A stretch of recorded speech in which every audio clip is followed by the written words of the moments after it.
Good morning, Judith. Good morning, Sonya. Welcome to the Coach's Cup podcast. I'm Sonya Green from SonyaGreenCoaching.com. And I am Judith Fender. I'm one of the amazing coaches with the No BS weight loss program. Today, we are here to talk about personal or self-awareness. Favorite topic. Yeah. Well, let's talk about me. We decided to go with this because we get a lot of questions. I think personal awareness is something everybody who's into self-development, they want to cultivate self-awareness. But it seems like one of those, intangible things. What is it? How do I get it? How do I get better at it? So just spend some time with us today and we're going to clear up all those questions for you, right? Here we go. That is our objective, to be clear and helpful. So let's start with just what is awareness? Mm-hmm. And Judith, you are really very good. I mean, when I think of awareness, I do think of you because I think you are very tuned in. So tell us your definition of awareness. I guess the synthesized version, like it's the ability to be present in the moment with your thoughts and aware of the thinking patterns that you have. Mm-hmm. And just to be the observer of your thinking. Yes. Yeah, mm-hmm. It's really, it's no more than that. Mm-hmm. So many people go through their lives under the impression that they are what they're thinking. Like everything just moves forward, everything happens to them, and we're just on this, I think about it, those belts at the airport that move you along. Yeah. I think about it like that. I am just on this trajectory. I can't get off, I can't really, sometimes I might change things by this decision or that decision, but they don't realize that they can really observe and take part in what's happening. They think they're just on this the moving sidewalk. That's what it's called. The moving. Mm-hmm. Yeah. But really, we have the ability to pull back from that and watch that person on the moving sidewalk, question her if we choose. And certainly we don't have to believe her, right? 100%. We're going to want to. It's optional, Sonya, as you were so aptly reminding me. That once we have awareness, everything is all of our thoughts are optional. And then you also have the power of choice. Yes. When you have awareness, you have the power of choice. Yeah.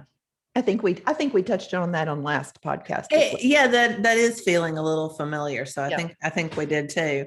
One of, as we were reading, one of the things that, or preparing, one of the things that really jumped out to me is awareness happens when we are ready to heal.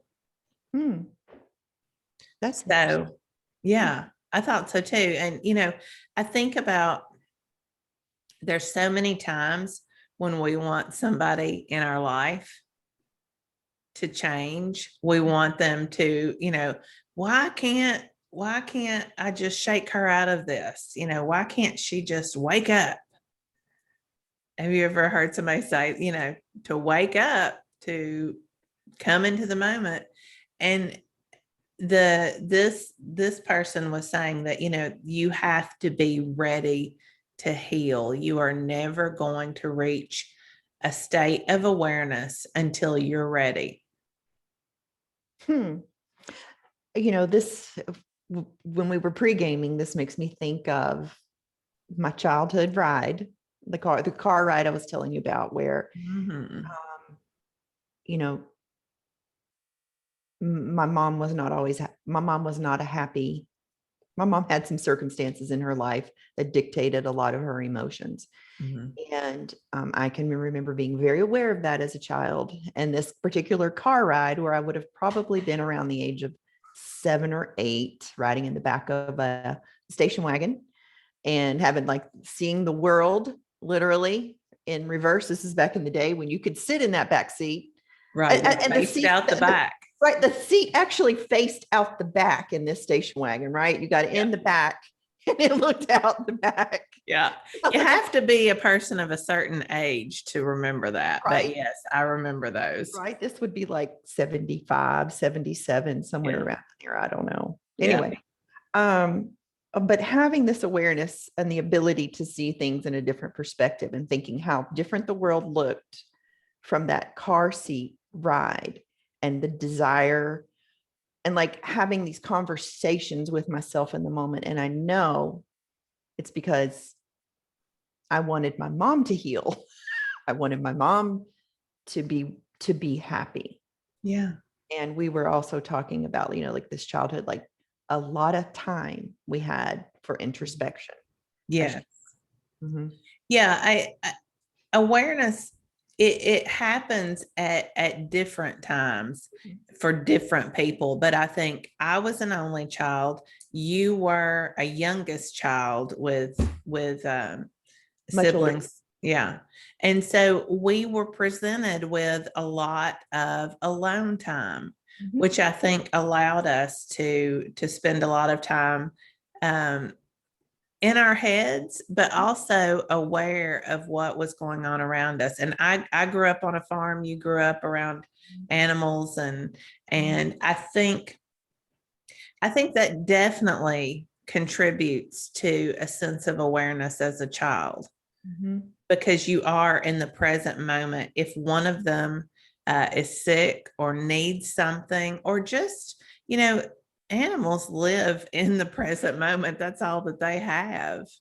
And so being there with them, I think, gives you an awareness, makes you, kind of grounds you.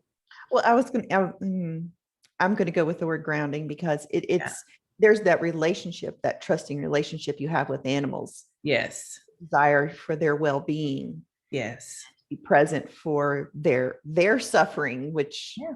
is, I have I have all kinds of stories. I used to chase the cats around and get the birds and the squirrels and the mice out of their mouths and try to save those animals, the ones that had been in the cat's mouth. But the desire to heal, Yes. and save, and to be present. Yeah. Mhm. Yeah.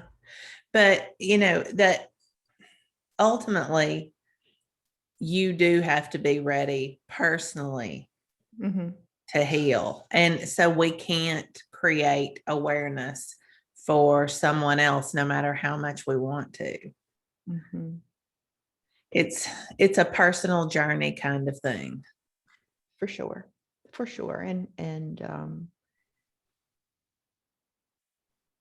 it's such a valuable tool to have in your belt Mm-hmm. as you are presented with moments throughout life where people could be saying things, or in social situations. It's a superpower. Oh, absolutely. Mhm. How do you use it in, let's say, in an uncomfortable social situation? Well, if you can get into your head and thoughts and become the observer, and you can see the moment and zoom out and see how in the moment it's just a moment, like nothing's going wrong. You're just sitting in a chair, you're sitting with a group of people, very aware of your nervousness.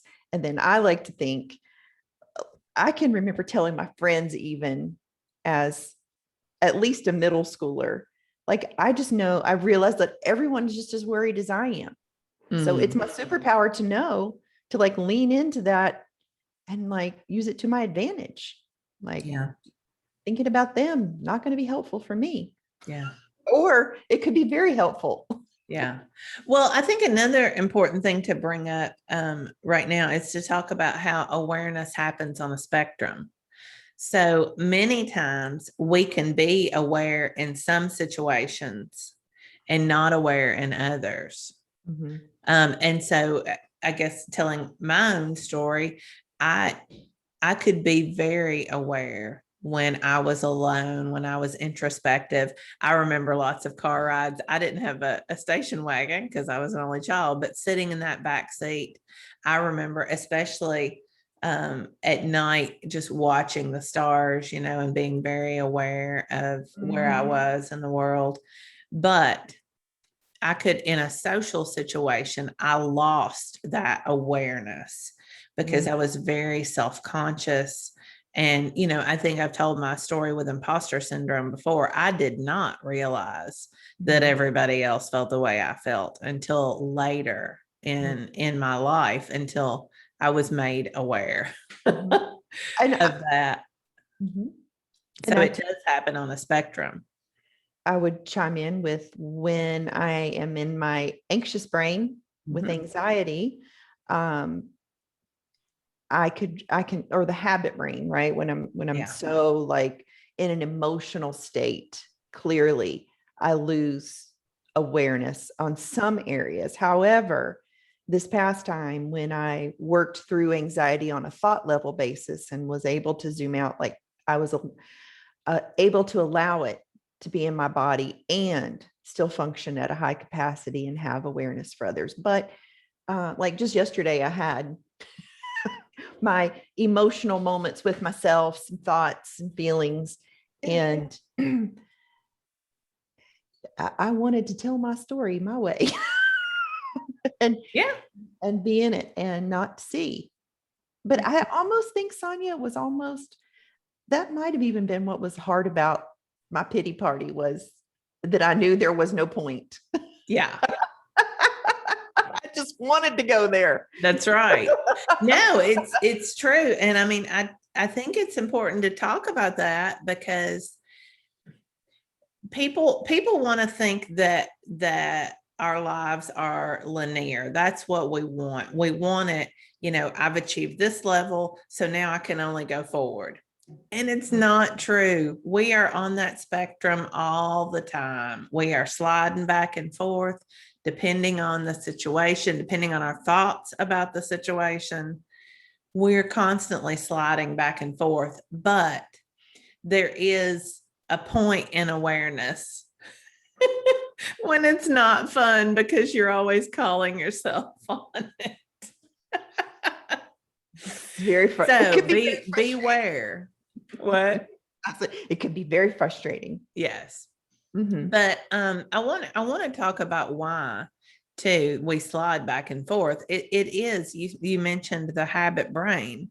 It's Mhm. because we have so much of our lives on our habit brain by design, folks. This Mhm. is not if you are a perfectionist out there trying to break the cycle, I just want to point out to you that this is by design. Our habit brain is what keeps us moving forward physically. But we get things on lock and our lower brain takes over. So awareness is always happening in our prefrontal cortex. It's always that higher brain. Our lower brain is there trying to keep us safe. And sometimes unawareness, ignorance is bliss. Right. That's where, that's what I think about is that comment.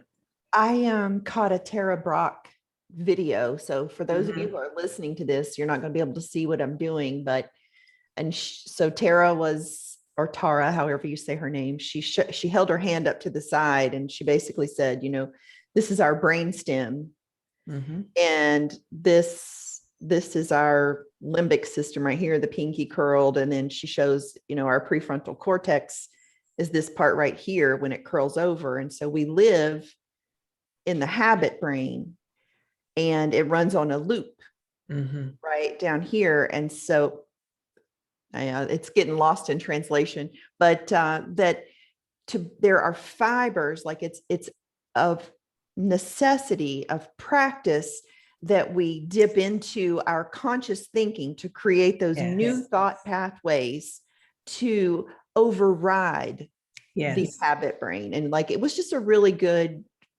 thinking of it as your hand, and like, Yeah. that's from a top down, because we operate from the bottom up with the habit brain, but then we have a top down with the conscious brain. And that has to be built. It has to be trained. It has, we control those pathways and how much we develop them. Mm-hmm. Yeah. Yeah. And that's the beauty of it. But I just had a funny thought too. So when I my could tell. when my daughter was born, we've talked on this podcast, right? So I'd had several miscarriages and really had an affection for one of my doctors. He was just always so kind and so helpful. So he was not the one that delivered my daughter. Another doctor did. And,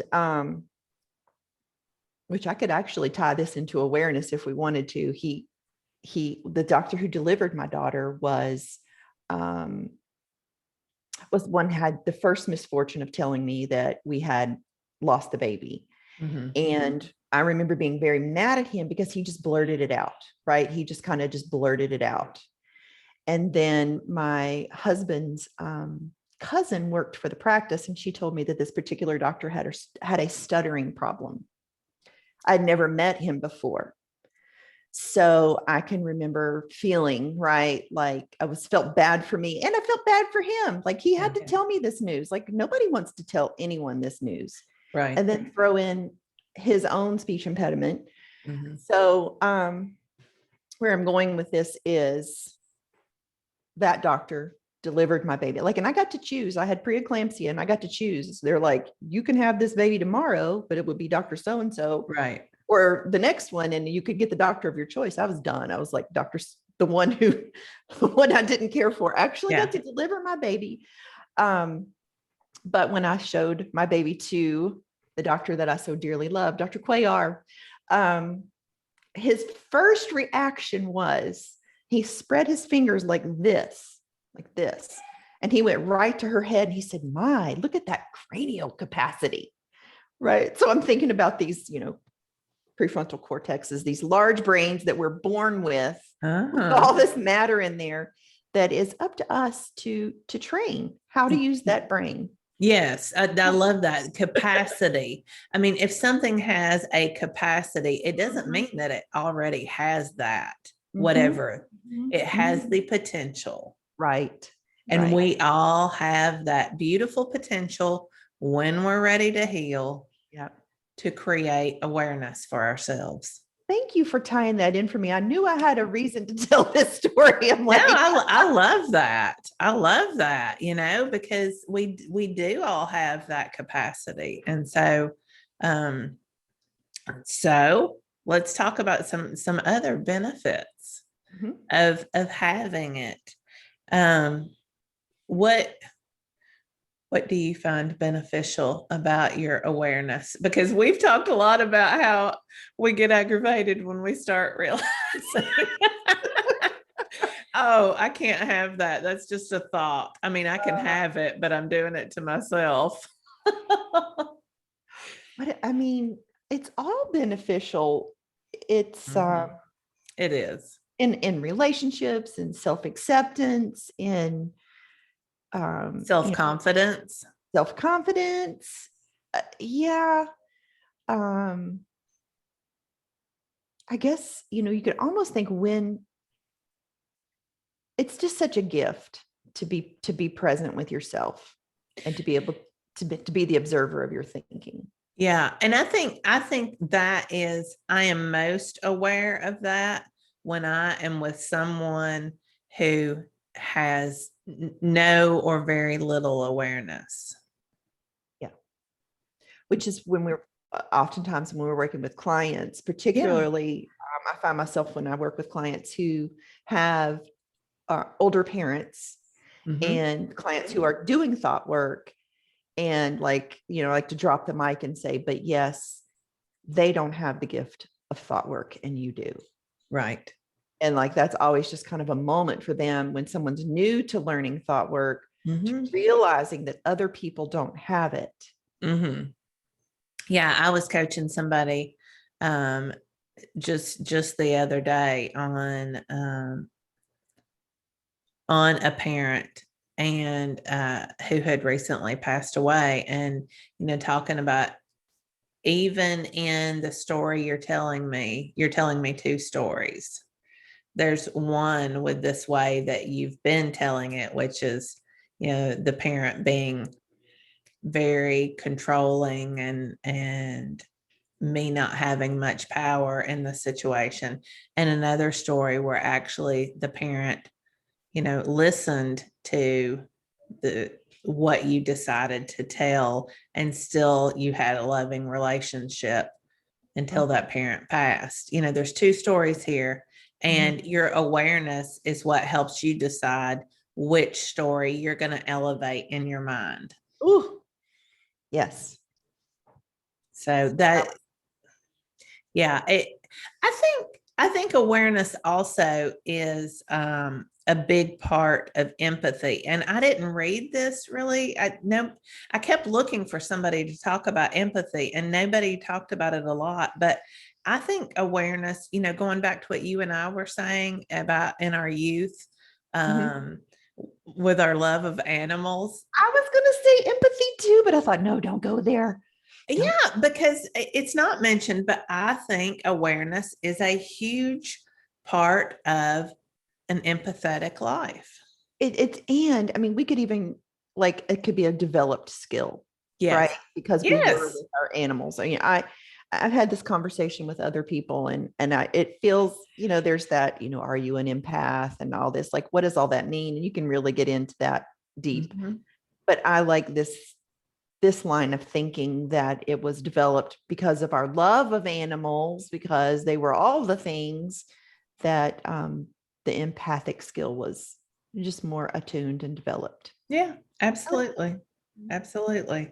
So let's talk about how to create more of it. If you are new to thought work, maybe you're not new to thought work, but you're just trying to create more awareness. You're trying to move yourself further along on that spectrum. What are some ways that we can create more awareness in our lives? Mm. I'll tell you, one of the first things I do particularly with clients. Now, I don't do this so much with myself because I find myself checking in with myself often. Mm-hmm. More just out of it's just a habit. It's just where I'm at. Which is one of the ways, right? Right. Checking in with yourself, Yeah. and having your thoughts be with your feet. If your brain is into next week, you are not practicing awareness. Yeah.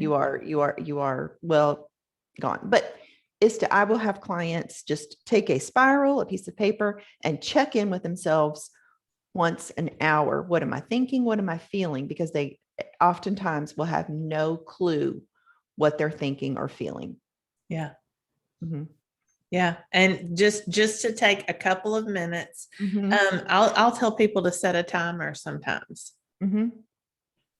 And whatever is happening at that moment, you just stop and check in. Mm-hmm. Did that check under the hood. Yeah, it is easy to put our lives on autopilot. Mm-hmm. That's what the habit brain is for. I mean, that's its job. And so stopping and checking in that way, I think, is critical. Mm-hmm. The more I am reading, a lot of my reading right now is around trauma, and I think a lot of awareness has to do with breathing too. Mm-hmm. And so just taking a minute during your day to stop and practice taking some deep breaths in and out, Mm-hmm. and trying to clear your mind. Sonya, I totally agree with this in my readings on trauma, and of course with mindfulness. If we are not in our bodies, right? If we are not living in our body by breathing and having awareness of our breathing, then we are lost in our thoughts. Yes. We're in the ego brain. We're in the habit brain. We're somewhere else. So it brings you back to center, to self. Yeah. Yeah. Yeah. And it's not about, you mentioned, bringing our brains where our feet are. It's not about thought. It's about being in your body. And that's where it gets a little, some people are like, what? But I think so many of us in our culture today, we're so much happier to just stay in our head. Mm-hmm. And so forcing yourself to even think about what it feels like to take deep breaths. And I'll tell you, one of my favorite exercises for doing this is, and I found this in a meditation several years ago, and I just really enjoy it, where you put your hands out just to your side with your palms up, and you take a deep breath, and you imagine yourself breathing into your right hand and exhaling through your left hand. Oh, that's cool. And then you can switch it up, but I don't know why, but that is a very calming, centering exercise for me. So I'll just do maybe 5 deep breaths. I'll inhale and hold for maybe 3 seconds and then exhale, and imagine that moving through my palms, like through my shoulders, and it relaxes me and it gets me back to center. I like that a lot. And I think, like, even on a more simple level, like I think of, like, in the shower, how often do we shower and we don't think about how we notice the water? Is it too hot or too cold? But noticing the sensation of water running across my arm, or, of when we're washing dishes, of the process of washing, like, it's like slowing down our thoughts to be right there in that moment and being present with the warm water, the suds, the shampoo, whatever it is, and enjoying the moment. And think of that as a self-care moment. We're always talking about all of these different ways to achieve self-care. Bringing yourself back to the moment, thinking about water on your body, that I love that, because what a way to relax and be into that moment. That's what self-care is. So giving yourself a minute. I'll tell you that I've always said I do my best thinking in the shower. So I am very, like, I'm the person who doesn't know if she's washed her hair or not, because I'm so in my head in the shower. But it's like, it's that mindfulness is like meditating in the shower, because that's what meditation is. I don't know if you guys know this. I'm going to give the big reveal, but meditation is controlling your thoughts. Yes. I never that's all knew it that. is. Yes. But if you can control your thoughts in the shower, while you're washing the dishes, while you're writing on a piece of paper, that is meditating. Yeah. Yeah. And it's a very awareness in a moment like that is a very sensual experience in the truest sense of the word. People confuse sensual and sexual. That is not, I am not in any way. It's a sense, full of your senses experience. You cannot be aware of yourself, of the water on your body, if you're in that ego brain, like you said. And I was just thinking, even like when I was running, oftentimes I would be in my body and aware of, like, feeling my foot strike the ground and how my muscles were reacting, and in the breathing. Like, it's very, and just as easily I could just slip away into the music and find myself miles down the road. But being in the moment, that's where the money is, and period, because that's all we have, right? Yes. Yeah. The other thing, I think it's one of the last things that I have as far as tips for creating more awareness is try to get a different perspective on your life in general. And I think that's what we've been talking about with our early experiences with animals. You know, we had a different perspective. We had a different idea of what their life was like. It wasn't all centered around me. It was, you know, how can I best take care of these birds or squirrels or my chickens or dogs? But also a different perspective of different people. You know, we tend to assume that everybody thinks and exists the way we do.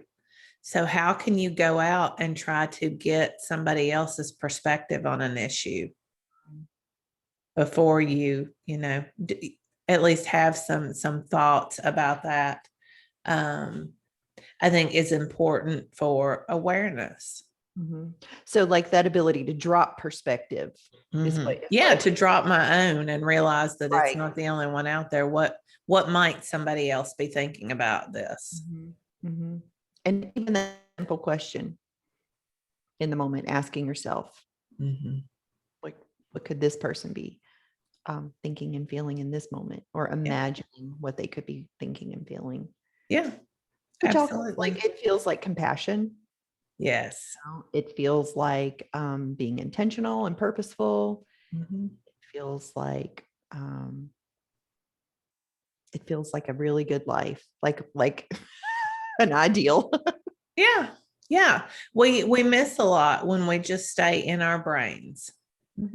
It's easy to do, but we miss a lot of the real beauty of the gifts we've been given if we don't start cultivating that awareness. We didn't talk about journaling. Oh, wow. How did we not talk about journaling? Yeah, go ahead. Well, you know, there's as a way to cultivate self-awareness, of course, is to journal and find your thoughts. If you can't catch them in your brain, or you are looking to find answers into what's going on in your life, when you journal and just let, like, brain dump, just dump it on that paper, you will see what you're thinking. And then you can do the work. If you don't know what you're thinking, you're not going to know how to change your thinking. Yeah. And you know, people always ask me, well, I don't know. I don't know how to do this. Am I doing this right? There is no right or wrong way to do it, but it is important that you write. So I tell students this, I tell my clients this. If you can't think about what to write, you write whatever that thought is moving through your brain at this moment. And you keep going with that thought, you know, even if it's just, I don't know what I'm going to write about today. This seems like such a stupid exercise. Eventually, you will write yourself into a present thought and just go with that. If you will just keep writing, get out of your brain, get onto the paper. That's that's a huge awareness. Yes, you're right. I don't know how we forgot to mention that one. We both preach it all the time, but it's almost amazing how you will go into a thought without even realizing it'll start coming out on that paper. Yeah. All right. Anything else? I can't think of anything. It's all good. All right. Well, where can you practice awareness today? Yeah. Where can you carve out a few minutes and sit and feel your butt in the chair and your feet on the floor? Take a deep breath in through the left hand and let it out. Let it exhale through the right hand. Check in and see what you're thinking and feeling. Like, it can be that simple. Yeah. On a moment by moment at any time. It's available. Yeah. And when you were talking about, you know, feeling your butt in the chair, Martha Beck talks about how when we are getting into integrity with ourselves, it all comes down to telling the truth. And we, if somebody says, is that chair comfortable? You're like, oh yeah, it's fine, because we never even feel it. Right. So challenge yourself as you're sitting today. Am I comfortable? Or am I just am I just in a familiar place? What does it feel like sitting here? Is this chair high enough? Is it low enough? Is it too hard? I mean, do the Goldilocks. Too soft? And just become really aware of what it feels like to be in your body at that moment, and be totally truthful with yourself about it. I was thinking of the Viktor Frankl's quote, Man's Search for Meaning, author, where he says, I'm not going to get the whole thing, but basically, we can have a lot of things happen in the world, but I'll always have the ability to control between stimulus and response is our ability to control our thinking and who we want to be. Yes. Yes. And that's what we're talking about, that sweet spot. Absolutely. Stimulus and response. So if you are looking for a coach to help you create more awareness in your life, you can find me at sonyagreencoaching.com. I would be happy to talk about awareness, your awareness journey, or whatever journey you're on right now, trying to work with you. And Judith? And well, if you would like to work with me, I am over at the No BS weight loss program. I would be more than happy to work with you on weight loss and the things that come up on your journey that, which, fun fact, might get in your way to reaching your weight loss goals. So OBS weight loss program is where you would find me. And if you enjoy this podcast as much as we do, if that's even possible, we get the joy of talking to each other about all these amazing topics every week. But if you could please give us a 5-star review, we would be so appreciative. And wait a minute, why do we need that 5-star? Yeah, because that helps people find us. Yes. We are growing, we are getting more popular, but if you aren't reviewing us, then we're not moving up in the search engine process and the algorithms that happen. I don't know how all that works, but I do know that reviews are what keep us bumping up, moving up on the list. So please give us one of those reviews. It only takes a minute, and we would appreciate it. And so would our future listeners. Sounds good, Sonya. All right. We'll see you again next week. Bye.